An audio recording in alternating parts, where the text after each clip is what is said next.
Hi guys, this is Shiva. I am going to explain modern Indian history from 1765 to 1857. Before going into this lecture, I want to complete modern Indian history from 1500 to 1765. Before 1765, East India Company completed occupy the all territories and states in the northern India. They want to occupy southern India too. From 1765, Hyder Ali, a Sultan of Mysore, was a more than a match for company armies. In 1766, British entered into alliance with Nizam to protect against Hyder Ali. Hyder Ali threatened the Madras in 1769 and forced Madras Council to sign and promised mutual help in case of any third party attacked between them. 1771, Marathas attacked the Hyder Ali. On their promise, English went back on their promise, and no help given to these Hyder Ali. This led to Hyder Ali to distract and dislike them. Southern Indian powers had resenting in the presence of British among them, and Hyder Ali and Nizam chose this moment to declare war against the British company. In 1781, British army under Ayr Coot defeated the Hyder Ali at Port Nova and saved Madras. Warren Hastings is a brilliant Governor General, acting with determination. English had found that Marathas a determined enemy. A leader, Mahatji Scindia, had given evidence of his power. Anglo-Maratha war had came out and came to a standout in this Treaty of Salabai 1782. This war was finished. Tipu Sultan, son of Hyder Ali. After Hyder Ali death 1782, the war was carried by his son Tipu Sultan. Neither side was capable of overthrowing this power. The peace was signed in 1784. Peace of 1784 not remove the struggles on the grounds between the Tipu and British. Tipu on his part thoroughly disliked English and saw them as chief danger to his own independence and nurtured the ambition of expel them from India. Third Anglo-Mysore War destroyed the Tipu Sultan dominant position in the south, and the family enabled establishment of British supremacy in the south. Lord Wellesley. Lord Wellesley came into the India in 1798. At that time, British were locked in the life and death struggle with France all over the world. Lord Wellesley decided that the time was ripe for bringing as many Indian states as possible under British control. They used the policy of expansion throughout the India in the northern and southern states too. And by 1797, two strongest Indian powers, Mysore and Marathas, were declined in the power of British. Administrative policies of Wellesley, doctrine of subsidiary alliances. This was army, which was British army. Under if any ruler declined or under the war fought war, if they were declined, their army comes into the British army. Outright wars and assumptions of the territories and previously subordinated rulers.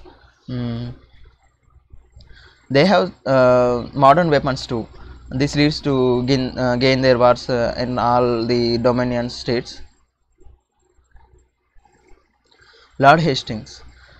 Lord Hastings generally win the wars of Gurkha and Maratha war, lead in organization United Fronts of Maratha chiefs. Peshwa, who was smart under the rigid control exercised by the British Lord Hastings. Peshwa attacked the British Residency in 1817.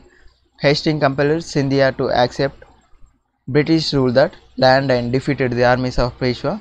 Peshwa dethroned and pensioned of the Bithur near Kanpur. His territories were annexed and enlarged. The presidency of Bombay brought into existence. Doctrine of lapse. In this doctrine of lapse, when the ruler of protected state died without any natural heir, his or her state was not passed to an adopted heir.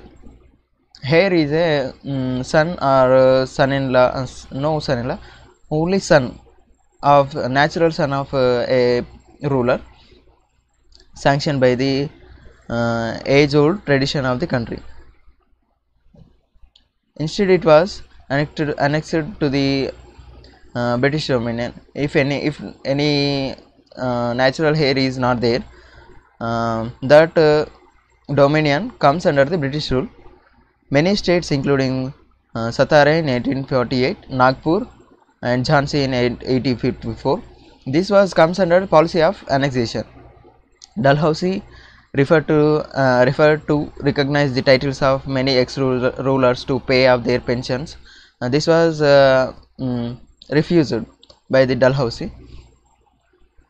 Constitutional reforms done by the East India Company in 1765 to 1772. Dual government took under place. In 1772, company unable the dual government undertook administrator of Bengal directly through the own servants. East India Company was this time commercial body, as a commercial body. The Regulating Act 1773. Court of Directors actions and supervise of the in the civil, military and revenue affairs by the British government only. Establishment of Supreme Court in 1774. In practice, Warren Hastings was the first Governor General of Bengal. Pitt's India Act 1784. This established 6 commissioners in the Board of Control. In that, including 2 cabinet minister, Board of Control to guide and support the Code of Directors. The act was clearly subordinated the Bombay and Madras presidencies to the Bengal only. In question of any war, diplomacy and revenues, the Bengal only the supreme power, got the supreme power. Chartered Act 1813. In this, education were built up and promotion of literature and Christian missionaries too. Trade monopoly of the company, only tea trade given to the China. Charter Act 1833. The Governor General of Bengal will be Governor General of India. The company monopoly of tea trade with the China gone to end. The Act provided codified system of law. Discussed civil services but not implemented in this 1833 Act. In this 1853, civil services gone into existence. Difference between legislative and executive functions for the first time. Governor General plus 4 plus 6. Means of transport in India. Generally road transport, trains transport and postage, canal and telegraph transport are existing at this time. Development of road. GT road, Grand Trunk road was developed from Calcutta to Delhi, began in 1839 and completed in 1850. Development of railways. Bombay to Thane, first railway was opened at this time.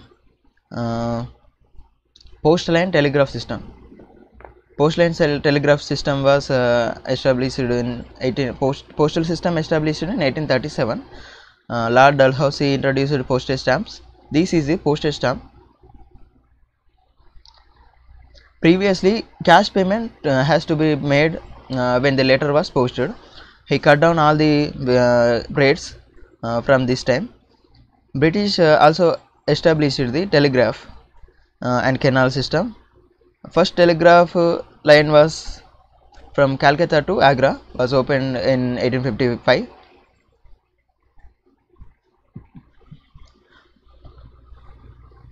Permanent land revenue system in 1793. This was Jamindari, Mahalwari and Ryotwari. Jamindari system in 1793 by the Lord Cornwallis.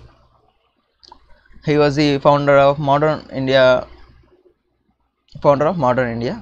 Benefits of permanent land revenue system is company to maximize their income and capitalize their industrialization and right. And after that, Ryotwari. The officials believe that these regions, some regions of these places, this was Jamindari places. These was Ryotwari's places. In these places, Jamindars are not there. Because of that, Ryots, the peasants only, the leaders of that land. Mahalwari. Mahalwari states are these places, these states, the green line states, Central India and the Punjab, Haryana places. Modified version of Jamindari settlement introduced by the in the Gangetic Valley, North and West provinces, and parts of Central India, Punjab, are known as Mahalwari system. The revenue settlement was done by the villagers, the Mahal, by estate with the landlords or heads of the families who collects this revenue and given to the British Dominion leaders. In Punjab, Mahalwari system known as village system that was introduced. In Mahalwari areas, land revenue was previously periodically revised. Topics covered up to now. Hyder Ali was a dominant leader. Warren Hastings, brilliant Governor General. Tipu Sultan was a son of Hyder Ali. Lord Wellesley, Lord Hastings, Doctrine of Lapse by the Dalhousie, Constitutional Reforms 1773, 1784, 1813, 1833, 1853, Means of Transport System 1837, Postal 1837, Road 1850, Railways 1853, Canal System 1854, Telegraph 1855, Permanent Land Revenue System, Ryotwari, Mahalwari system. Thank you. Thanks for watching. Have a nice day.